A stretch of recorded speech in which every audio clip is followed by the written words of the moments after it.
Radio city originals, तत्व सत्व etcetera. नमस्ते। तत्व सत्व एक्सेट्रा में आपके साथ मैं बातें करता हूं। मेरा नाम सौरभ शुक्ल है। तत्व सत्व एक्सेट्रा के इस संस्करण में आपके साथ तैल मर्दनम के बारे में बातें करने वाला हूं। अब ऐसा मत पूछिएगा कि ये क्या होता है। अपने परिवारों में ये एकदम सामान्य बात हुआ करती थी, नित्य कर्म का भाग, जिसे तेल मालिश कहा जाने लगा। और आज आधुनिक भाषा में बाजारवाद से प्रभावित होकर मसाज कहा जाता है। चाहे जो कहा सुना जाता हो, आवश्यक है इसके महत्व को समझना। तैल मर्दन को अपनी जीवनचर्या में यानी डेली रूटीन में स्थान मिलना। शरीर की तेल से मालिश करने के अनेक लाभ हैं। आप इंटरनेट पर सर्च करेंगे ना बेनिफिट्स ऑफ मसाज, तो लाखों रिजल्ट्स मिलेंगे। 10 अमेजिंग बेनिफिट्स ऑफ मसाज, मालिश के फायदे 1000 इत्यादि इत्यादि। किसी भी लाभ को योग्य मानकर मालिश शुरू कर दीजिए। स्वास्थ्य लाभ ही होगा ना, तो क्यों नहीं, शुरू कीजिए। चलिए बताता हूं हिंदू धर्म में इस बारे में क्या बताया गया है। महर्षि चरक ने चरक संहिता में लिखा है, स्पर्शनेभ्यधिको वायु स्पर्शनम च त्वगाश्रितम त्वच्यश्च परमभ्यंगः तस्मात्तम शीलयेन्नरः। शरीर को स्वस्थ रखने के लिए अधिक वायु की आवश्यकता होती है। वायु को ग्रहण करना त्वचा पर आश्रित होता है। त्वचा के लिए अभ्यंग अर्थात तेल मालिश परम उपयोगी होता है, इसलिए मालिश करना चाहिए।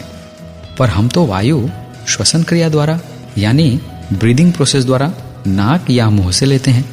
इसमें त्वचा, मालिश, तेल ये सब कहां से आ गया? बतलाता हूं। देखिए, इसमें तो कोई संदेह नहीं कि हमारी श्वसन क्रिया से हमें आवश्यक प्राणवायु यानी ऑक्सीजन मिलता है।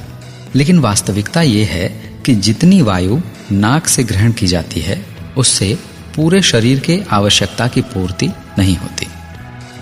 तो कैसे होती है? इसकी पूर्ति होती है रोमकूपों के छिद्रों से। अब ये क्या है? अरे रोआ जानते हैं ना, उसके जो छोटे छोटे छिद्र हैं जिनसे पसीना निकलता है, ये इतने छोटे होते हैं कि हमें दिखाई नहीं देते, पर इनका काम बहुत बड़ा है। ये असंख्य छोटे छोटे छिद्र जो हमारे पूरे शरीर में होते हैं, हमारे शरीर को श्वसन क्रिया के अतिरिक्त जिन एडिशनल वायु की आवश्यकता होती है उसकी पूर्ति करते हैं। जब हम नहाते हैं तो ये साफ तो होते हैं, लेकिन इनके लिए तैल मर्दन यानी मालिश का भी बहुत महत्व है। ऐसा कहा गया है कि तैल मर्दन यानी मालिश से त्वचा कोमल बनती है। इन छिद्रों के मुंह स्वच्छ और खुले रहते हैं, है ना वैज्ञानिक? नियमित रूप से मालिश करने से ये लाभ तो होता ही है, साथ में मसल्स को आराम भी मिलता है, जिससे हमारे अंदर स्फूर्ति बनी रहती है। रेगुलरिटी पर विशेष ध्यान दीजिएगा, स्वयं कीजिएगा, दूसरे पर आश्रित यानी डिपेंड नहीं होना है। तत्व सत्व एक्सेट्रा में आपके साथ इस प्रकार की अनेक बातें करता रहूंगा। सौरभ का नमस्कार। रेडियो सिटी ओरिजिनल्स, तत्व सत्व एक्सेट्रा।